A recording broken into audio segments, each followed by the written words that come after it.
How do we intro this? That's a good question.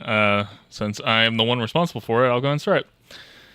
Hey everyone, welcome to the first ever episode of Internet Friends. For basically the first time ever. God, this is going to go as horribly as I thought it was going to. And that's exactly what I wanted this show to be. Yeah. Yeah. So I'm your host, Aaron England. I'm here with Brie and Seth. Some Hello. good old buddies Hello. that, met on the internet 10 years ago and have, stayed in touch ever since. And that really is kind of the spirit of the show. Correct. Stayed in touch in quotation marks. But mostly We check in with each other. we stalk each other's social media profiles in the least creepy way that we can. But isn't that modern Says you. adult friendships? But isn't that modern adult friendships? You send a meme every once in a while, and that means I still care. Yeah, exactly. That's my way of checking in with you, Seth, is literally just sending you the random Instagram reel or TikTok. That's how I keep up with everybody at this point, dude. I don't speak to anyone outside of this. It's the time. But a little kind of background on the show. So this kind of goes back to a thing we did, way back in the day in 2011.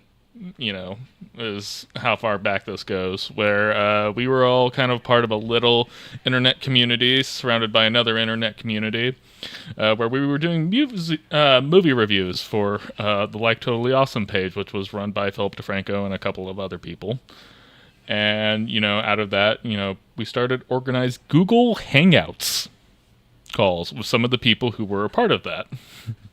And these stories that I do not remember. I was on a lot of Oxy at the time. I got to be completely honest with y'all. It was a weird time. We were all in our late teens, early 20s, and there's some stories, definitely some of which we cannot get into without breaking some Legally. sort of some kind of NDA. But needless to say, we've all Some people died, but no names. Yes. Oh shit! Someone actually did. I forgot. cut Up to that a out. roaring start. Can't use that. Oh, that's it. That goes in the show notes. Good job, Seth. Oh, we're not even 5 minutes in. Nope. But yeah, some of us fell in love, moved into other countries, moved back into countries, and all that was just Seth. Yeah. I had a ride, but I'm working. Oh, wait. But no, so it was a good time, and on the tails of that, the three of us created a show back in the day called Nerd Out Hangout, which was an offshoot of those old Google Hangouts that we used to do, and we did actually pretty okay with that. As far as Z-list internet personalities, to say the least, that I use Z. Part of the alphabet, so we made It it. was an X list, if anything. I had at least over 1,000 followers on Instagram at one point in time. All right, so you were a little higher up than I ever was. Well, I was also posting cosplayer stuff, so I had a little bit of an advantage. True. Plus Very the true. Suicide Girl stuff, so had a little bit of a draw going on back in the day.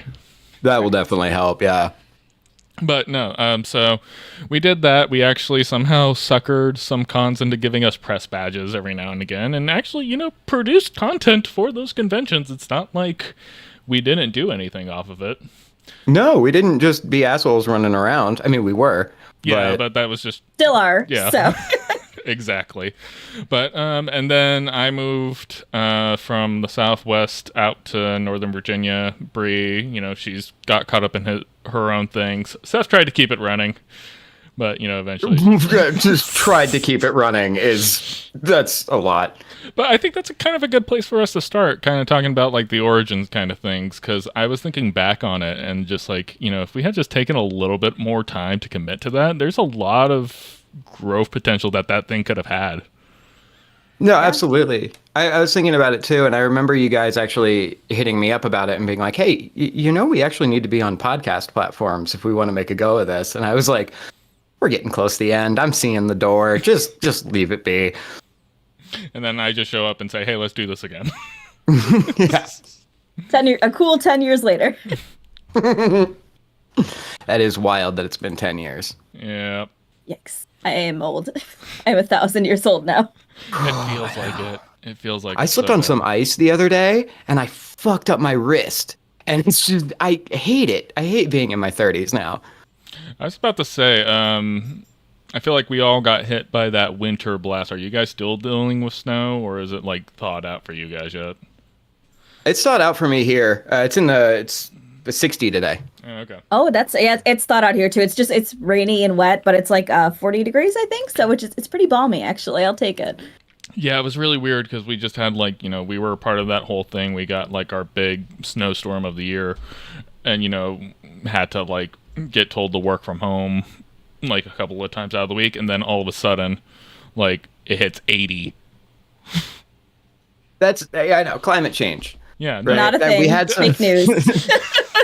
No, completely disagree. Yeah, it's completely made up. there's absolutely nothing that shows that we are fucking up our planet whatsoever. No, not at all. What was it like for you going from Arizona to having snow? Yeah, so going from New Mexico to... Oh, shit. I'm so sorry. You're not the only one who makes that mistake, but going from New Mexico specifically to the East Coast, I expected it to be worse, but I guess Virginia is also technically the South. And so they're like right in this like weird middle zone where they're not getting the huge snowstorms. They're not getting like the crazy hurricanes. They're not getting like really like if anything happens, we get like the dregs of it. Okay. So like it's not horrible. Like obviously the summers are the worst, honestly. I can see Like that. I can bundle up for the winter, no problem. The summers, like it's one thing to go from like, oh, it's 110-degree heat, but like you find a swamp cooler or some shade and you're fine. Whereas you go to Virginia, it's just like, oh, it's 95-degree heat, but also it's 80% humidity and all of your sweat sticks to your body. Humidity will kill you. Yes. So, yeah, so that hasn't been fun. So that's kind of what that experience has been like. So, Okay. kind of like leading into kind of what we were talking about with the nostalgia factor of this entire show. A main kind of focus that we had was, obviously nerd culture with the whole nerd out thing. We all, gravitated around comic books, gravitated around, stuff that was going on in films and television. And, we all used to give each other comic book recommendations. How do you guys feel about a lot of that stuff now? Like all this time later. I don't really interact with it at all, to be honest. Like, I still have like a shelf of comic books that is just kind of I've been slowly getting rid of. And actually, I was thinking of just taking it all out this year, and I'm probably going to get rid of most of it, which makes me sad because it was such a big part of my life for such a long time. But like, it's A, way too expensive to keep up with. B, just not as accessible as it once was. Like, I think there is like one comic book shop in my area. And obviously the biggest thing is the oversaturation. It is just I don't have as much interest as I once did, because even at that time when I was stopping, not going to comic book stores and things like that, I would still watch the movies. But even that, I have no interest in really interacting with anymore because there's just so much of it, and it is lower and lower quality all the time. Yeah, I have the same thing. When I moved out here, we had like 5-10 comic book shops well within driving distance in Albuquerque, and then I move out here and there's one right next to like a university and like a big like strip mall type thing, and nothing for like the rest of the way. And it just doesn't seem like the culture for nerd culture stuff really is as present out here as it was in New Mexico when I was out there. I still keep tabs on a lot of the people who I ran with back in Albuquerque, but even they are like really just kind of burnt out on it and moved on. Like I still have like a couple of bins of comics and stuff that I keep around and stuff on the shelf, but in terms of like having it be like a core part of like my day-to-day life, it's just not there anymore. Yeah, no, and I've noticed here a lot of comic book stores have been closing. Yeah. Like we used to have a bunch around the main metro area, and now there's really only 2. Yeah. Well, we saw like a really big boom when we were doing it back in the day. And I think, that was kind of the peak of nerd culture. It was like Marvel was hitting, everyone was excited about what's DC gonna do? Video games were like getting incredible, and it was like, well, where's this going? Everyone was so excited, and then we all got let down horribly. Well, I think the main factor for it for me is the burnout, right? Is the fact that it's just like it's so saturated and there's so many things going on.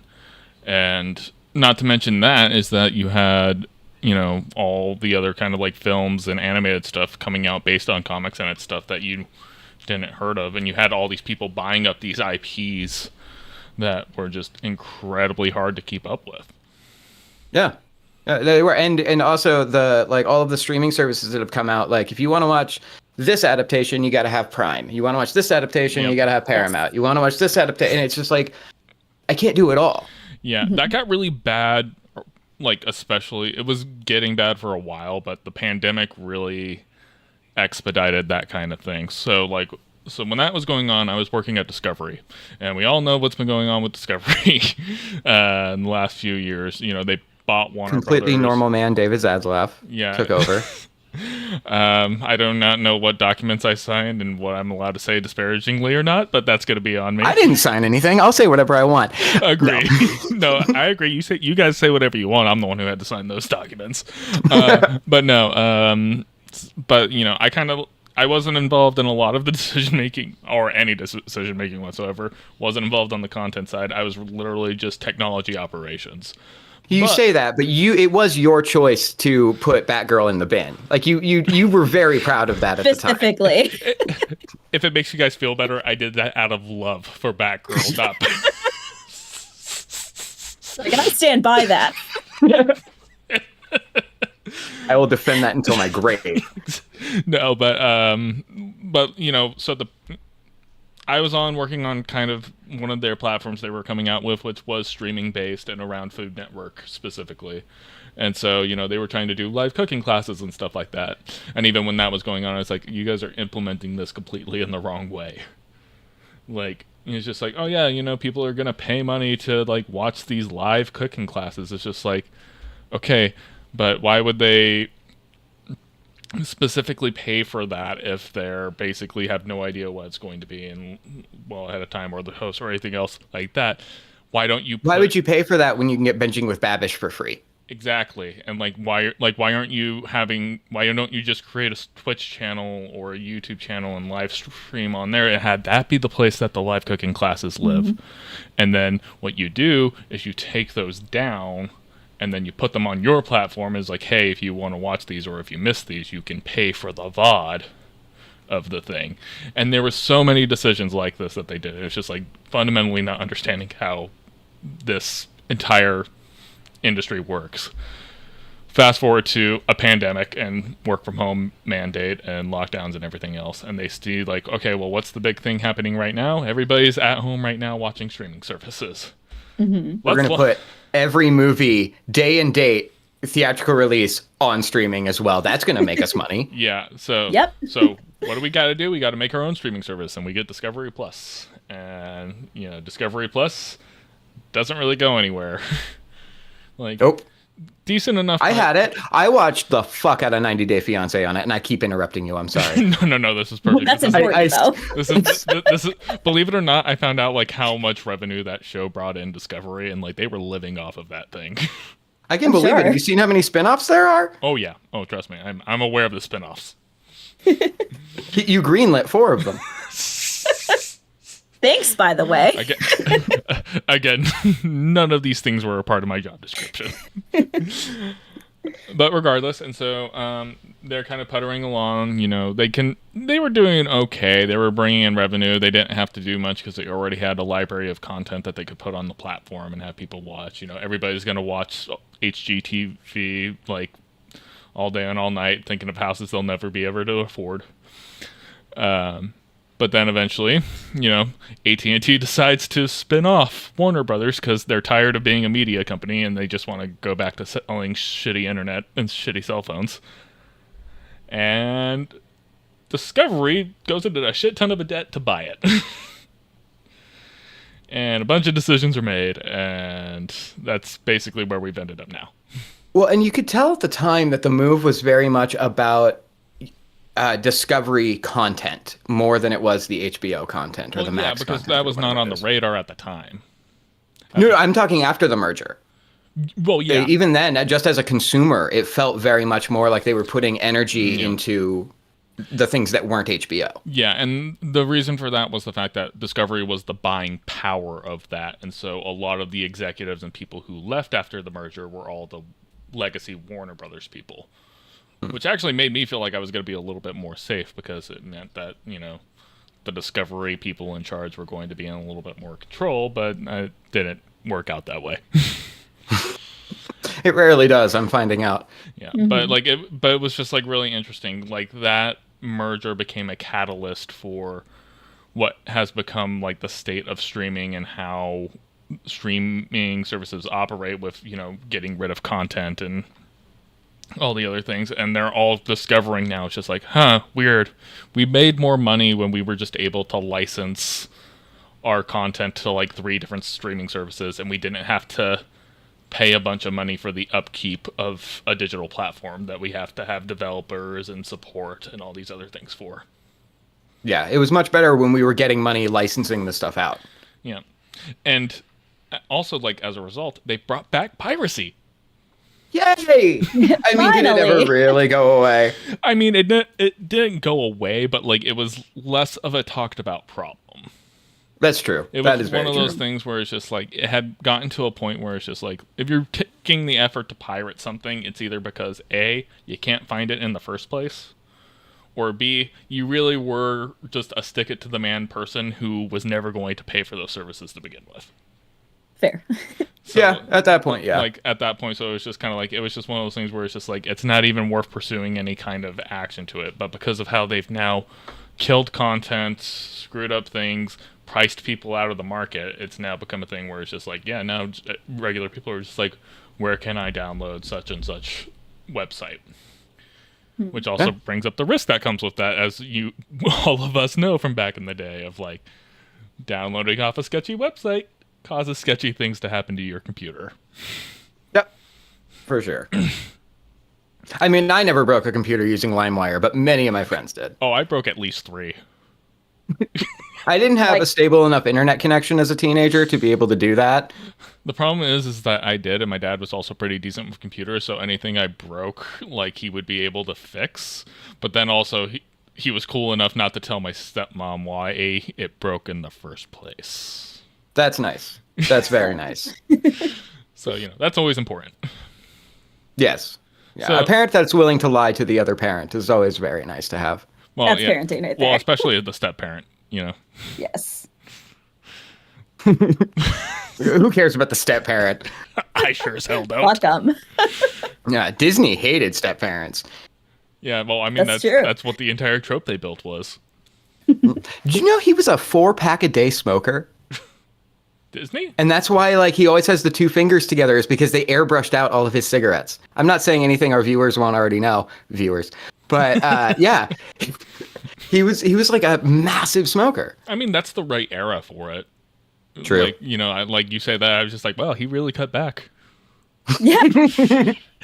For him. There's a guy I work with, who's, the resident Gen Z person at the office, like, just barely about 21 years old. And he came in and was just like, yeah, there's just teenagers smoking outside. And I was just like, I'm sorry, the idea of teenagers smoking is weird to you? Yeah. Well, it's because vape is dying. They got so used to the last decade of like, teenagers have vapes. Yeah, that's true. It always comes back. I want to go back to a corncob pipe. That's what I want. I was about to say, there is actually a community.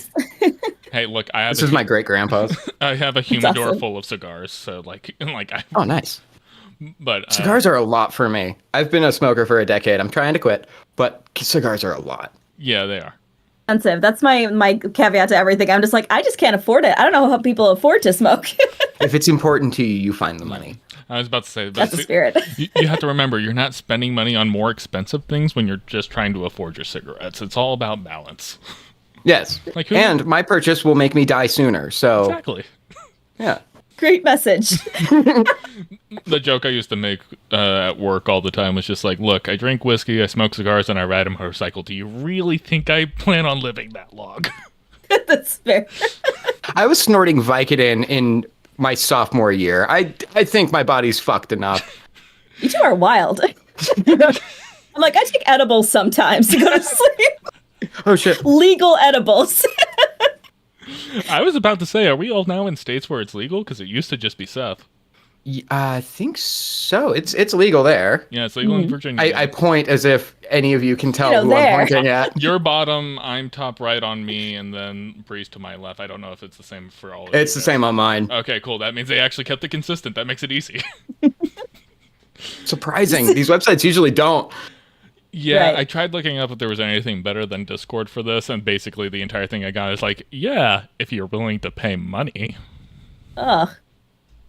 I was just like, Money. It's like, I don't know if we're ever going to make money off of this, so I'm not about to pay money for this. Super fair.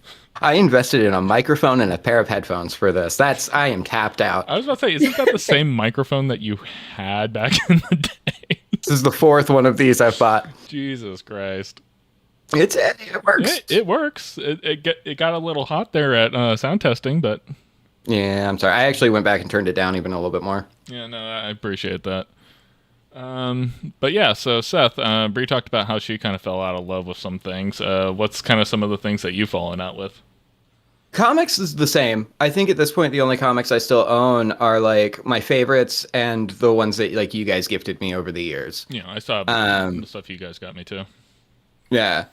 But yeah, it's like superhero stuff. I'm at a point now where I really only see the superhero movies I'm interested in, and that's very few of them. Yeah, Star Wars I've fallen out of love with. But tech, I was thinking about this question this week, and tech was the like big answer that kept coming back to me. I just don't give a shit about technology anymore. Yeah. Or the tech community in general. I can't stand tech bloggers at all. No, yeah. It's drive me nuts. Yeah. No, I got a little bit more into tech recently, but that was because, you know, I started doing my normal market research thing. So, you know, I have to dive down all the rabbit holes. And I've already, like, gotten burnt out on that, too. And, like, you know, it's like, I got all the information I needed from you guys. I'm kind of just... And that's kind of the thing. Every time I look into something new, it's like, oh, this is cool. Oh, okay. I'm done with that. Yeah. I messed with a folding phone for a couple hours. I'm over it. Yeah.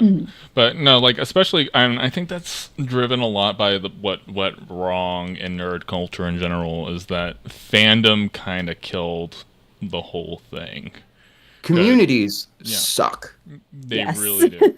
Like dealing with, like, you know, you talked about Star Wars, and obviously, like, that's one of the things I've fallen off of pretty hard, and it is driven by the fact that it's just like, yeah, no, like, I can enjoy the content, but the moment there's any kind of discourse from fans and everything, it's just like, I've already checked out.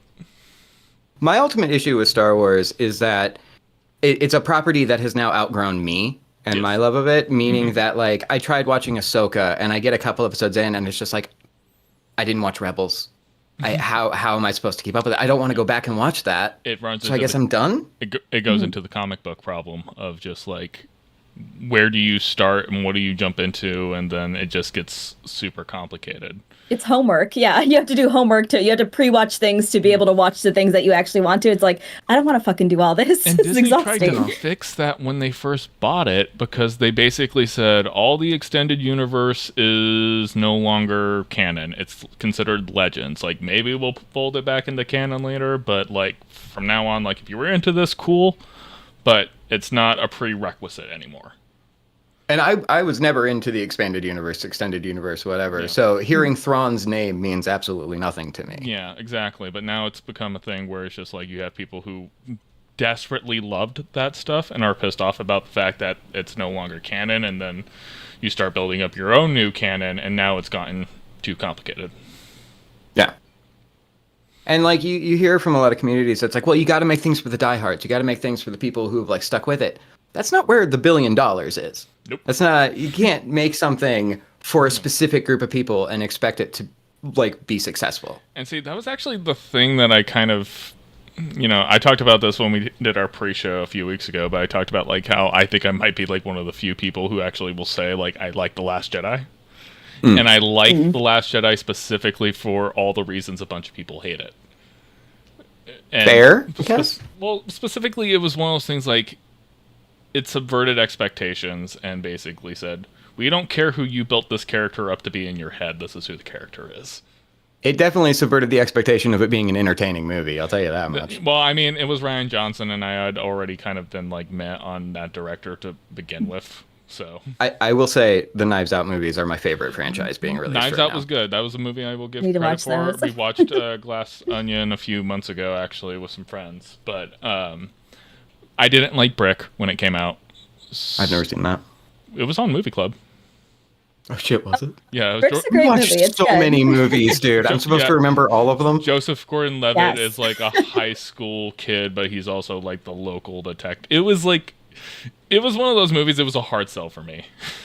Yeah, I get why people don't like it. Yeah. I think it's pretty good. But that's the thing. So when I heard Rian Johnson was doing a Star Wars movie, I was already in like a kind of like, okay, this guy likes to fuck with people, and he likes to do things that people don't like.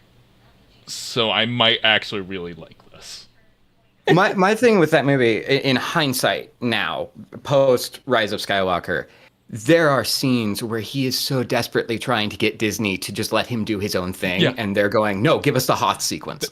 That And is 110% what that movie is, and that's basically what I think the sequel trilogies will be remembered for, as the paint by numbers, let's just redo the things we already previously did, which was unfortunate because also so much of it was a middle finger to what they did in the prequels. Yeah, that's true. And the prequels at that point had started coming around to where people who had grown up with them, Yeah. like us, well, Aaron and I know Brie didn't watch them until adulthood, right? Act like maybe 4 years ago. Yeah, I'm a very new Star Wars fan. Yeah. Good for you. But by that point, the hatred had really died down. Yeah. And people weren't angry about those anymore. The prequel memes started becoming a very big thing. People who were younger and loved them, and like people who weren't necessarily tainted by the old school Star Wars fans thinking that they had the worst things ever. Just, people came around on them. Like even Clone Wars, which is actually one of the best animated shows, personally in my opinion. Clone Wars did a lot. I didn't watch it. But that was a show that people really hated when it first started coming out. But then the people who it was specifically targeted was starting to grow up and be part of the discourse, and it just snowballed. I don't know if the sequels are going to have that same level of enthusiasm.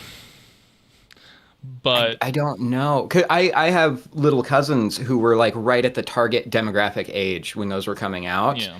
They loved Marvel, loved all this, and I'm like, well, what do you think about Star Wars? And they're like, I don't care.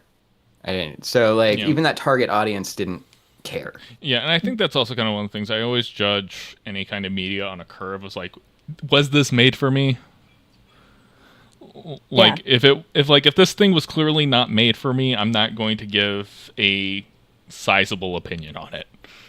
Yeah. I'll say you're not going to be all those people on Twitter complaining about Teen Titans Go to the movie or whatever. You remember that discourse when people were pissed about that? And I'm like, it's a kid's movie. Yeah. What are you talking about? I was just like, it's not aimed at us. This is not for us. And it's okay for things to not be for you, Yes. Right? You gotta gentle parent these people. Yeah. No, everything is for me all the time, and how dare it not be for me? I think that's the TikTok culture now. I was just about to say that leads into our conversations about the algorithm and how that has changed a bunch of stuff over the last 10 years of how everything is algorithmically bespoke to you, and how just deciding to like something or spend more than 5 seconds looking at something now leads you down the path of an echo chamber. I fucking watched too many Am I the Asshole stories on TikTok Yes. last night or the other day. So were you just seeing Minecraft and what was it, the Subway Surfers? Yeah, it was mostly Minecraft parkour Yeah. underneath. But because of how the TikTok algorithm works, because I spent a lot of time watching that, it was like, hey, here's videos from other people that watch that. So all day today, it's just been right-wing content on my For You page. And I'm like, I hate that. Just scroll away. Fuck. Yeah, God, you try whatever you can to break that. Yeah. I actually, mine's all pretty much just been Baldur's Gate and AVN content. Go figure. Oh right, that was this Last weekend. It was last week. Last week. Okay. All right. Yeah. But there was also a couple of news stories that came out of that. Out of AVN. What happened at AVN? Well, it didn't happen at AVN, but Jessie Jane died. Holy shit! Really? Yeah, she was found dead in her Oklahoma home with her boyfriend, and I don't know if you guys were into. Did you do it? They said no foul play. I'm assuming. Oh, okay. Probably Looking up who this is. Safe search on. No, safe surf off, Brie. It's always off. This is why we're I don't remember what I was looking up. I was looking something up the other day, and it gave me that alert that's like, hey, your safe surf is off, by the way. You should probably turn that on. I'm like, no. Absolutely, no. yeah, I know. Oh, no, please. I'm aware that it's off. So, Jessie Jane Jai, but also assuming Max, she was very big in the burlesque and pinup scene. She was also found dead in her home in Las Vegas. Man. So, goodness. Yeah, those are pretty big. Obviously, like, the assuming Max is probably a little bit more big in my scene since I have, like, a connection to, like, the modeling, cosplay, burlesque pinup community. So, I knew a lot of people who knew her, so that was a pretty big deal. So, yeah, but like the main thing is being a lot of Baldur's Gate and D&D content because, it's just like, hey, you actually have spent too many hours playing this game. Would you like to see more of it?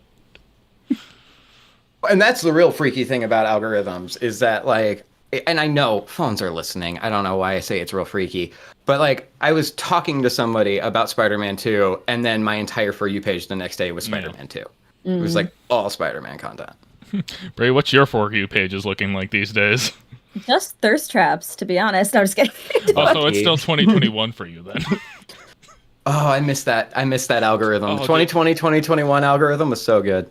Dude, like, it was one of those things just like, look, I realized I'm only using this to watch thirst traps, and it's fine. And, like, basically all me and my wife did all day was send each other thirst traps. Like, it was great. What a time to be alive. I would say but kind of going along those, like, unfortunately, I'm on, like, kind of like this is going to sound terrible. I'm a feminist, obviously, but like I like one feminist thing, and then I get constantly bombarded about like men just doing the worst fucking possible things and women responding to them, and it's just like, which in fairness, we do a whole lot of horrible things. Yeah. So many horrible things all the time. So it's just do a lot of horrible things. Specifically. Truly. So now I have so much of that content, and I'm like, it's tough because like I want to, because this and like on anything on the political spectrum, like I want to like those videos, but I do not want to see them constantly because it's just very overwhelming. So I'm just like, that's my feed right now. the negativity hole is like one of the big thing that like kind of fascinates me because like obviously negative content, like being angry about something, being upset about something, like, it creates engagement. Gets seen in the algorithm. It's just like, oh, hey, this thing is what gets engagement. This is what goes in. That's literally. That's why we had the. Sorry. I was like, that's how we got the alt-right movement in the first place. Like that whole pipeline. Yep. But that's also like the reason why like any type of review on the internet for the last several years has been either you hate it or you love it. You cannot be middle ground on anything. You can't be that doesn't get views. You can't be like this wasn't really for me. Yes. Yeah. Mm-hmm. Like I see why Brie would be into this, but like I'm just like, I don't get it. It's got to be that like it's got to get a response. It can't just be that's fine. You have to take a stance. You have to get a response, and you have to like be bold about it. You can't just be like you can't be meh.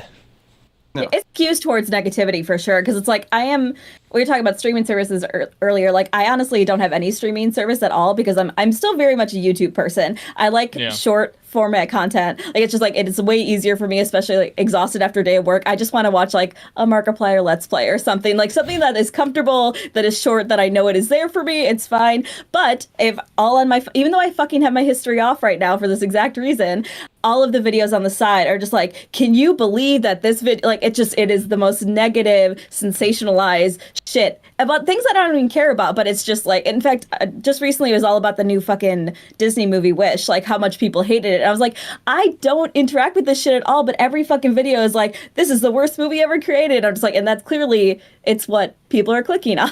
So YouTube's Shorts algorithm is probably the worst out of all of them. I rarely interact with YouTube Shorts. Yeah, it's mostly just people like taking like a Joe Rogan interview or a Ben Shapiro, like just like it's all. It's a lot of TikTok too. It's all just like clips from podcasts and because like YouTube also has a remix feature, which if you're uploading YouTube, I'll make sure it's off when this goes up, but it allows other people to take your video and create a YouTube short off of it. And they can apply their own edit, their own like music underneath and everything. And so like it's actually like a creator for that style of video. Wow. YouTube just finds new and more creative ways to fuck over their creators, don't they? Yeah, Yup. and yet they're still the only one that pays them. Oddly, right? So weird. Yeah, it's so weird that YouTube still remains the only platform that like seems to understand how monetizing creation on it works. Like I understand it's not that simple, and most of it comes down to corporate greed. But like even like looking at Twitch, where that seems to be like the big one that everybody is trying to make money off of these days, even that one's not like you have to be cream of the crop to get any kind of traction whatsoever. Yeah, well, and even then, there's been a history of big Twitch streamers leaving the platform to go to somewhere else. Yep. Yeah. Everybody and a lot of them try to run to YouTube because YouTube's the only one that has a solid model. Like obviously you have the Patreons and the OnlyFans and stuff of the world, but like that's not for everybody. Remember when OnlyFans was like, "Hey, we're not about porn," and everyone was like, "Shut the fuck up." It's just like, look, Okay. look, Tumblr already tried this and it killed them. What do you think it's gonna do to you? Yeah. But no, speaking about that negative spiral, like my TikTok For You page for the last little while has been exclusively, the world is ending. World War III is starting. Look at all these global tensions. Look at the economy. Just give up is what my For You page has been telling me for weeks now. Yeah, it's like almost as if that kind of divisive rhetoric is how we ended up in all these problems in the first place. Oh? Yeah. It's tough. It's too much information. I think that's kind of the basis of all of this. It's just like you want to be informed about the stuff and you want to interact with all this kind of content, but I don't know. It's overwhelming. Well, it used to be you had more control over that. You had more control over the voices you were listening to. You know, as much as like, you know, we can make fun of like certain YouTubers we used to follow back in the day, like at the same time, it's just like I chose to get my content from this person. It was not forced down my throat. If I listen, they didn't just show up in front of me. Yeah, if I like, if I watched this content and I didn't like it, I could just move it on. I could leave a mean comment and dislike the thing, and then I would never see it again. Well, and there was also a difference in the way we consumed internet media a decade ago. In that it was, even though smartphones existed and you could watch Netflix and watch YouTube, all that on your phone, the screen sizes were still really small. Most people preferred a laptop or desktop to watch that kind of content. And when you have a dedicated space for that isn't your TV, you have that opportunity to close it and be like, okay, I'm going to go watch TV now. I'm going to go do something else over here. Whereas now I have YouTube on my TV. Yeah. Right? Yeah. I can just pull it up there. Yeah. No, it's the constant scrollification, and like I said, like, you know, all these platforms want you on them as long as possible watching content on them because that's how they make sure they can get their ad dollars. It in terms of basically allowing people to actually have control over the way that they consume content, it's been very, very bad. And it's how you have to be, as a consumer, you have to be on top of everything at this point. Yeah, and media savvy is not easy. Like, you know, I have a whole ass journalism degree. And, like, I still know people who... Oh, you went to college. Look at you, big boy. Oh, big college, man. Yeah, the $35,000 of debt says otherwise. Using a degree I don't use. That's everyone, though, right? Just about. But now, so not to kind of keep it in reminiscing about the old days, but what are you guys kind of into now? I need to think about that. I've been playing a lot of video games recently. I seem to go through phases where I'll play like one new game a year, and then there will be a year, like the last few months, where it's just I'm playing tons of shit. Yeah. And that's been really fun. I'm getting back into movies and music. I got away from that for a little while. Yeah. But that's really it. Boring stuff. No, sleep. I love sleep. Sleep is amazing. Sleep is so great. As a matter Especially of fact, in the wintertime. I think sleep is the main reason I'm not into as much stuff anymore because I'm spending so much time doing that instead. Yeah, I think that's a big thing. And also just like working all the time. I come home and I'm exhausted. I don't want to do any of the things because I'm like... That is literally the biggest struggle. Like, and like you going back to talking about like how you don't have streaming services or anything. It's one of those things where it's just like, I literally spent the last 8 hours looking at a computer screen. I don't want to be looking at a screen right now. That's an excellent point. Yeah, exactly. And then like, or it's just like, I sure as hell do not want to be like watching a show on Netflix after I was like just working on a whole thing. Like, I just want to like maybe I'll watch a YouTube thing. Like YouTube has become more research for me than it has become entertainment for the most part. Like I'm looking things up, or I'm just looking at how other people do things for the most part, and just kind of like picking it apart. But like it's like the thing that Seth said with music, where it's just kind of like when you start doing it professionally and doing all that other stuff, you just like lose all passion for it. And it takes a minute to get that passion back. Oh yeah, no, and that's a big part of why I'm doing this. Is just there's a reason I haven't put out an album in 4 years. Oh yeah, I mean, there's a reason I stopped doing photography for the most part, and like stopped hitting up models and stuff. Where it's just kind of like, yeah, no, I'm not doing this anymore. Tired. We're old. Sweepy. I also, speaking of things we're into, I've gotten into collecting physical media. Yeah, which I know is a waste of money, but I like it. Mean, you'll look like a bandit when you're the one with the only Blu-ray copy around for whatever thing that HBO Max decides to take off and kill next. So, yeah. Right. I don't have a follow-up joke for that. If you give me a few minutes, I can come up with something. Yeah. Brie, what about you? Is there anything that you've been into now? I go into like phases of things like I love playing video games, but like I think I was mentioning this in our pre-show, where it's just like I've been playing Baldur's Gate, but like I don't think I've touched it in 2 weeks. When I play games, I am very much like I will play this game every day for 5 days straight, and I will do nothing else, and then I will put it down on that 6th day, and I will not touch it for 2 months. And that is just very much how I operate. So that's where I'm in that like low phase of that. I've been playing, so I have been playing Baldur's Gate, but I also have been playing shorter games. I'm trying to get back into like Spiritfarer. I don't know if you guys have played that, but it is an excellent game. It is so fucking sad, which is why I haven't played it. You're basically you're like the ferryman, and you take people to the afterlife, and then you get to know them while they're on your little boat, and then they're ready to move on, and you get very attached to them, and it's very sad. I have cried so much in that game. It's excellent. It is stunningly beautiful. It is gorgeous, but it is so sad. So in fact, one of the characters is ready to go, and I have stopped playing the game because I'm not ready to say goodbye to them. But it's a beautiful game. And outside of that, I've just been like, I'm recalibrating right now because it's January. I'm just kind of assessing where I'm at. And I've been reading actual books again, which has been very exciting. I read 22 books last year, which was so fucking exciting because I have not read like more than 4 books in like, I want to say about 10 years. So, wow. Yeah, I'm blown away. It turns out I like reading. I had no idea. Right. Even books without pictures. Yeah. That's what I'm saying. I had like a good like year and a half long stretch where like I got into reading, and I was reading a lot of nonfiction actually. And so that got like really good, and then I just completely fell off that cliff again. Right. During COVID, I read so much Stephen King. I needed controllable scary. Yeah. Yeah, fair. That's basically Stephen King's MO for the most part. Well, that and a bunch of creepy shit, but we don't talk about that.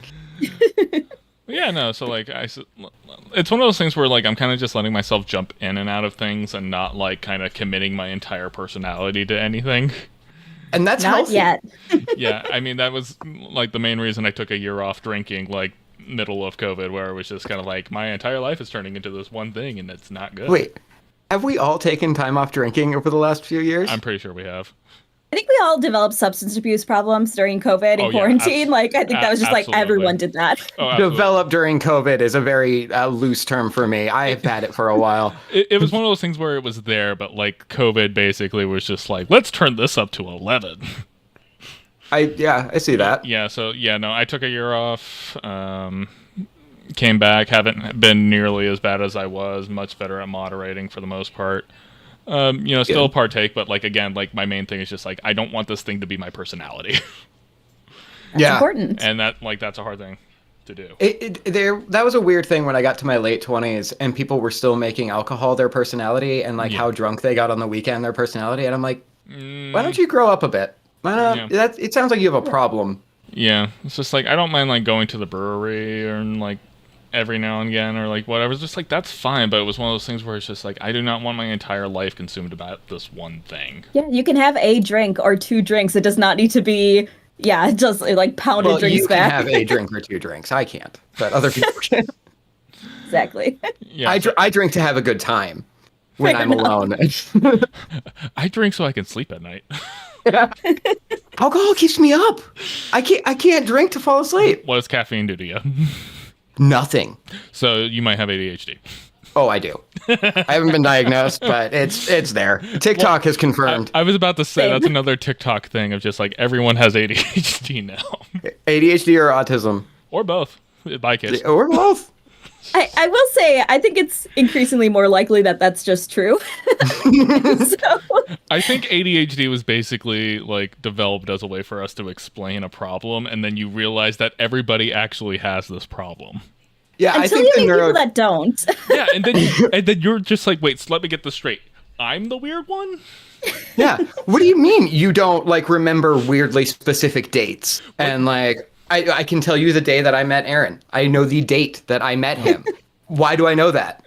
What do you mean I can repeat an encyclopedic knowledge of the X-Men all the way up until 2005, but anything after that just doesn't exist? What do you mean my wife can't find the thing that she specifically put in a specific place and I just happened to move it while I was stress cleaning? Oh, I love a good stress clean. I was doing that yesterday. I haven't had one in a while. I need one. I definitely need one. Guys, what's Yeah, I noticed you got a nice bokeh going on to cover the background. Oh, yeah. It's not that bad. It's mostly just Fox's crate is right over on this side. And then, of course, Emily's playing Baldur's Gate in the background right now. So she'll want a little bit of privacy. Fair enough. You know, she's spending time with her boyfriend. Of course, naturally. You got it. Wait, boyfriend? Well, yeah, she's an Asterian girly. I told you this. Oh, yeah, that's fair. He's hot. I get it. I mean, I'm a Karlach simp, as I've That's what I thought. I assumed everyone was. Yeah, no, like I'm unapologetic. I tried to romance Shadowheart during my Warlock playthrough, and I just ended up, you know, with Karlach again because Karlach just cornered me one night, and I was just like, all right, I'm in.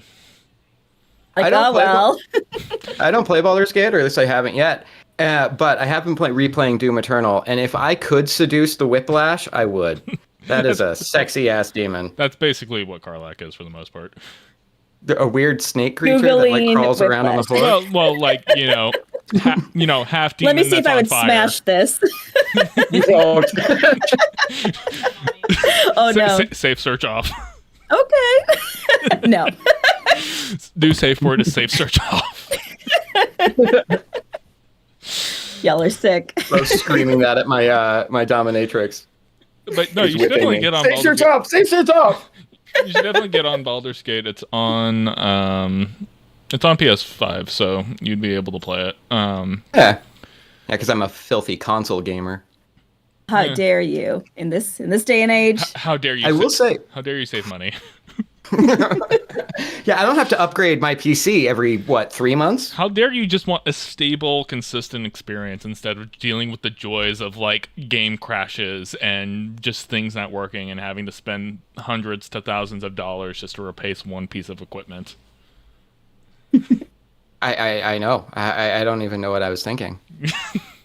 I will say, speaking about playing games, though, a short experience that I played for the PlayStation 5 is a game called Interaction Isn't Explicit, and it is a playable essay about game design.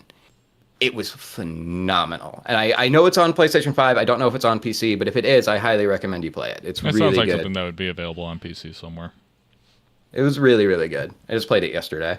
So yeah, Brie, I know another thing that we talked about in the pre-show a while back was like you started doing D&D. What's that been like? Well, you know, I had a very typical D&D experience last night where we had to reschedule. So I thought you were going to say where it's just like where I had to flirt with one of my best friends and then we ended up hooking up last night. But well, what are you doing at your games? Again, Seth, I think you're the weird one here. Yeah, that's for sure. You're being so weird right now. How dare I not play Dungeons and Dragons? Weird, but it's been fun. We haven't met in a little while. Like again, it's hard for us to. Well, here's the thing. Our cleric last night, which I found out because I hung out with her today, she skipped our game because she had a potential to get laid last night, and she did. And I was like, you know, I guess that. I mean, kind of rude, but yeah, I hear you. Look, So I'm always pro my friends getting laid, so I'm never really mad at them about it. It's, whenever they're just like, it's like if they're gonna get dick or if they're gonna get, anything else, it's just like, look, you go do you, boo. yeah, so it's we haven't played, but it's been, and D&D is super fucking fun. That's all there is to it. And we make good progress sometimes. We mostly don't because we just talk about random shit the entire time and just fuck around a whole lot. But it's a good time. 10 out of 10 would recommend. Play with women only. Men are terrible. Again, fair. I do think it's kind of interesting because I feel like D&D was like a thing that really started picking up traction, in the last, think that's like, Stranger Things effect.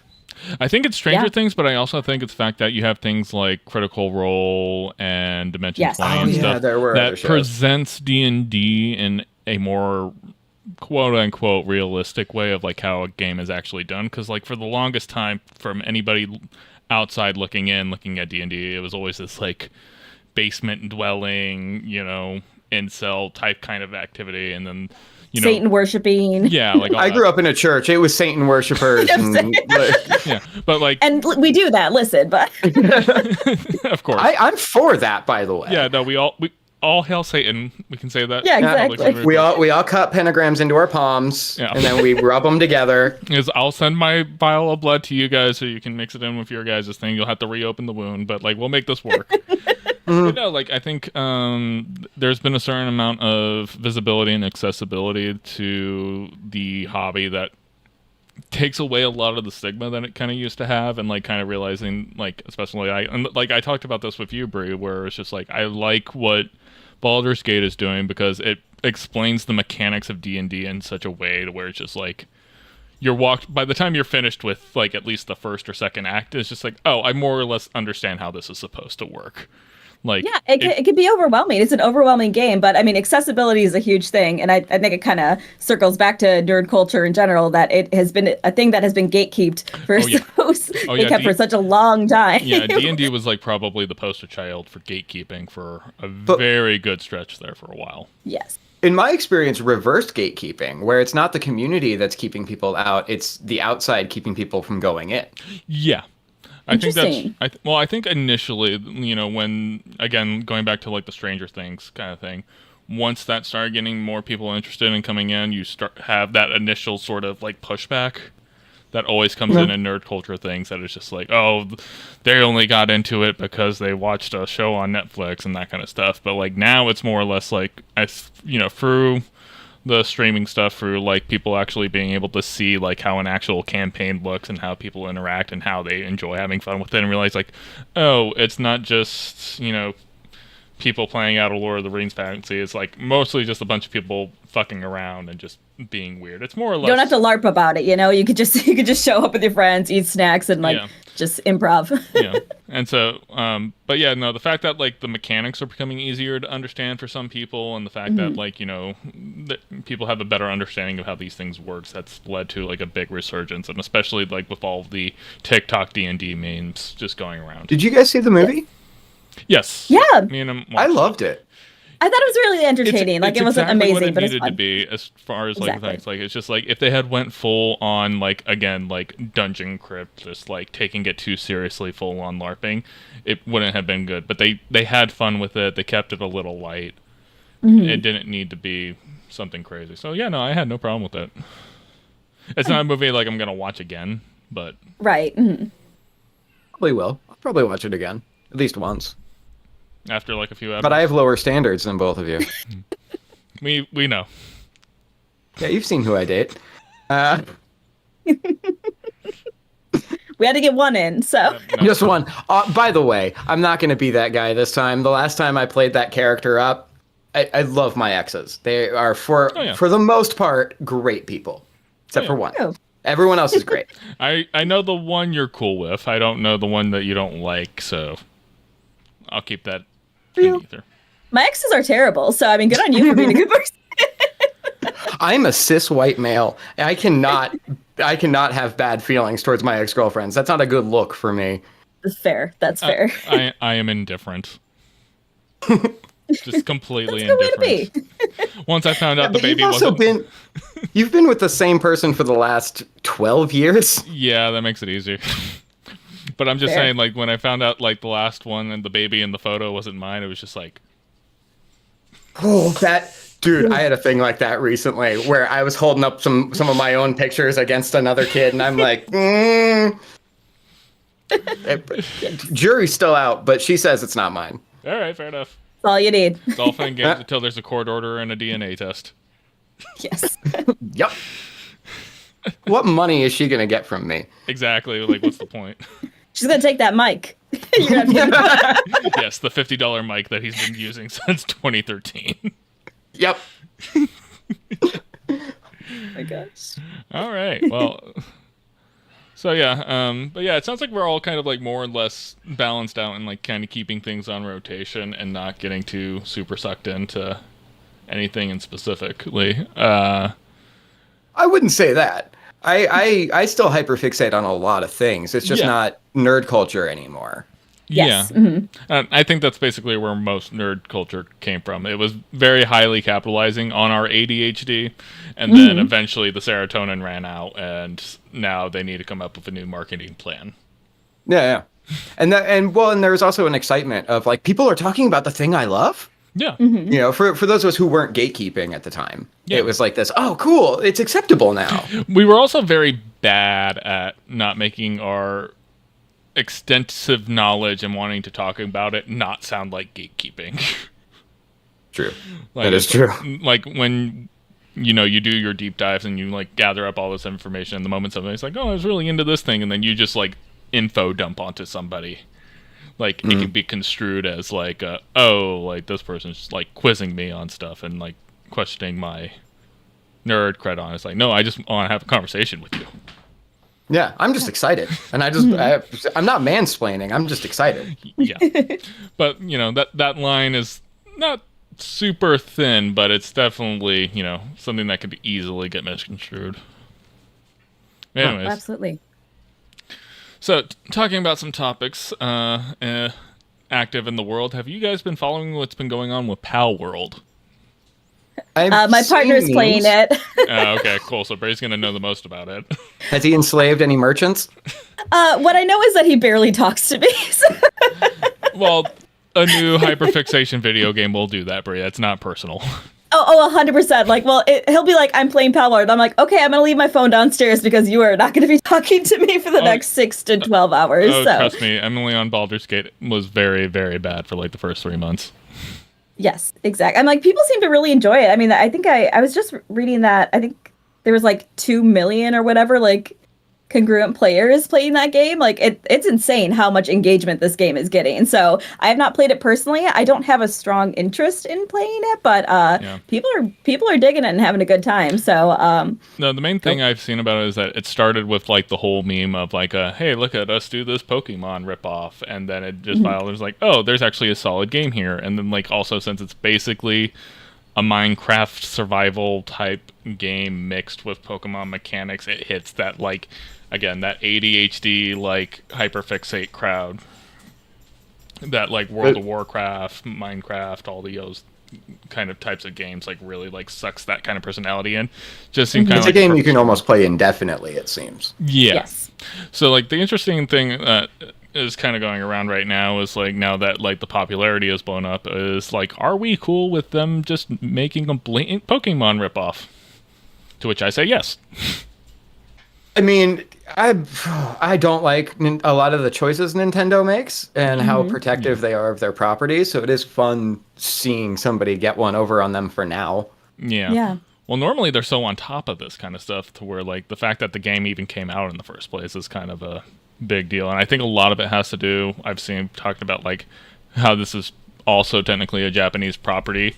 It's all happening in like the Japanese legal system, where a lot of the times wherever like Nintendo goes after an American-based creator or company or something, it's always just kind of like a DMCA slapdown real quick, and there's like no recourse.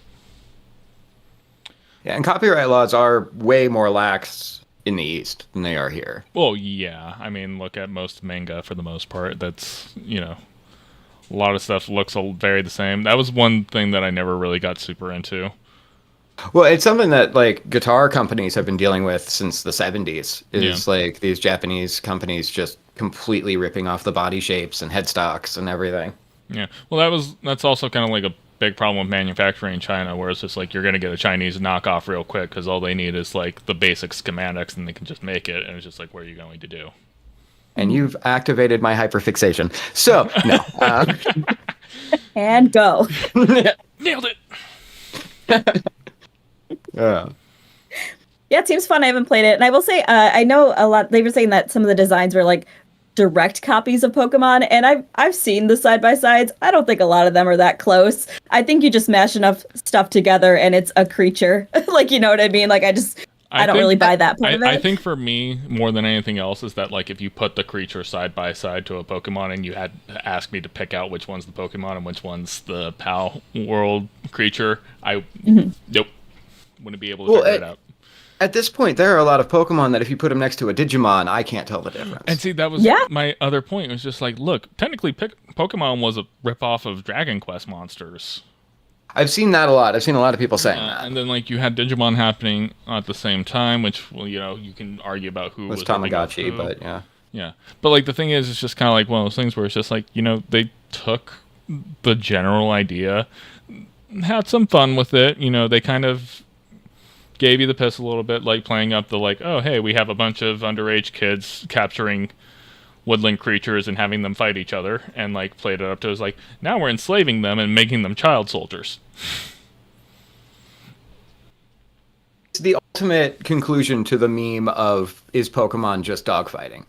I mean, it always has been. I don't know how anybody argues that. Like, obviously it's always had like a lighter kids feel, but like at the end of the day, it's like you implement we're trying to sell toys in a video game first, and so you had to have a basic fighting mechanic, and then you built an entire empire off of that. Mm-hmm. Yeah. More power to them. That's all. If people are enjoying it, and clearly people are, awesome. Sounds good. I love that for that. Give me my partner back. Thank you. You have at least another 2 weeks, Brie. I would advise you go do some Brie time. You know, here. Yeah, consider it a vacation. Yeah, exactly. Exactly. Let's see, the only other thing I have on the dock before we get to the final segment, big news that happened this last week that I got really excited about. Jon Stewart's returning to The Daily Show. He's going to be on as an executive producer and be on Mondays during the election cycle, and they'll continue to do their rotation of hosts using their correspondents. So that's cool. I don't know what your guys' relationship was to The Daily Show. I obviously have a kind of big connection to it because in terms of the comedy world and the media world that I was in, specifically in journalism, The Daily Show was like a great example of just kind of like how to do a news program, believe it or not. And the funny thing about it is, like, they were parodying doing a news program the entire time under Jon Stewart's tenure. And so I'm excited he's back. I know he had his show, The Problem, with Jon Stewart on Apple TV for a bit, and then he got kicked because he pissed off Apple, which I respect. And so, yeah, I'm just kind of... Very easy to piss off Apple, by the way. Well, absolutely. I mean, all you have to do is say, it's just like, oh, yeah, I own an Android. No, watch this. I don't like the iPhone 15 Pro. Boom. We're never being invited to a single Apple event. Damn it. Of course we weren't. We have 0 subscribers. Hold on, I'm clearing my calendar, I guess. But no, like, this was an excited kind of thing for me. It's, you know, he's somebody who I think's voice been missing a very long time in the heat of a lot of, you know, the discourses we've been having. I think it'll be nice having him in that driver's seat again. Yeah, I can see that. I was more of a Colbert fan because my parents were Republican when I was growing up. Yeah. So... Well, like, and that's what the offshoot was. It was just like, okay, we have the CNN-ish, like, kind of show, and it's followed by, like, the Republican punditry parody, followed by Colbert. And Colbert, honestly, I probably watch more Colbert than I ever watched Daily Show. And so, when he dropped the character and went to late night, I was just like, man. That was shocking for a lot of people when he dropped that character. Yeah. And it was like, do you really think that's who he was? See, that was the funny part, though, was that there were so many people who didn't understand that, like, no. He's making fun of you. Yeah. But that's the ultimate issue with satire in general, is that there are always going to be people watching it and laughing because they think, oh, you agree with me. And that's always been the biggest issue. That was actually a big issue of Jon Stewart, where it's just like a lot of people felt like he tried to wash his hands of like any kind of like media critique or responsibility by saying like, hey, this is a joke satire show. It's not real. Like you want to be mad at like a news show for being bad at the news. Go yell at the actual one, not us. And so that's kind of like a big thing. It's just like, it's really ridiculous like how much like that punditry has just gotten more insane, especially as more and more people get platformed without, you know, they don't need to have a big multinational corporation behind them. All they need is, you know, some cameras, some microphones, and basically just be willing to say most outlandish shit possible. Huh. And then they can all just be like, yeah, it was a joke. Satire. You gotta love satire. Mm. All right, well, that's kind of leading us down toward the end. So, Brie, you have been assigned with giving us homework for the week. So, as I mentioned, I have two options because I'm interested. You either are going to know what I'm talking about or have no idea. So, my first suggestion was Has Been Hotel. Oh, wow. I fucking knew you were going to suggest that. I saw your Instagram post about it. I was about to say that just hit my algorithm the other day. Did you guys see the music video that DJ on YouTube, or not DJ, beatboxer on YouTube paid for? Or I was gonna say, if you know about this, it's gonna be from that. So. Yeah, that's what I know it from. Mm-hmm. All right. So. I didn't see it, but I heard about it. So I haven't watched it either. But $50K ruined his whole business. Yeah, that's a lot of money. But I mean, like, animation costs a lot of money. And it was like a 3-minute animation or something. Like, that is a lot of production time. No, it's always hilarious. Like, every now and again, my workplace will come to me and be like, hey, can you do this animation work? And I'd be like, can I hire 50 people and you guys give me a budget of however many hundreds of thousands of dollars? Mm-hmm. Animation, not to answer your question with the question, but... but I'm gonna anyway. Yeah. Sorry. Yeah, so if you guys are down with that, I did want to mention just a couple quick things about it.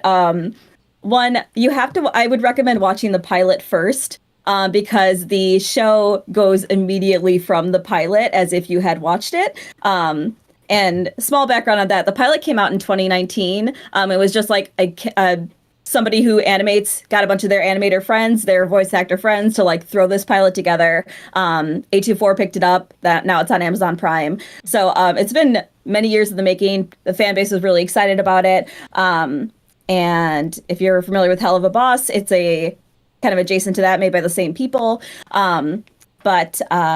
So pilot is on YouTube and the first episode is on YouTube. The rest of it is on Amazon Prime. The season finale will be next Thursday.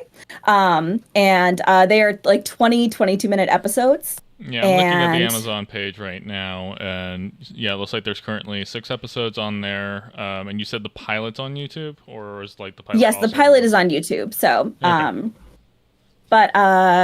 Yeah, and honestly, part of the reason I want to talk about this is because I want to talk about the fan base around this show, and get into a further discussion about that, about fan bases in general and how they sometimes ruin shows. That's a very good way to kind of start off. I think that's a great homework assignment. What was the other one you had in mind, just in curiosity? Oh, I was going to say Andor, because I haven't watched it, and to my understanding, it's the only good Star Wars show. So, believe it or not, that's the first Star Wars show that I didn't finish. Not because I thought it was bad, but just because it was a slog.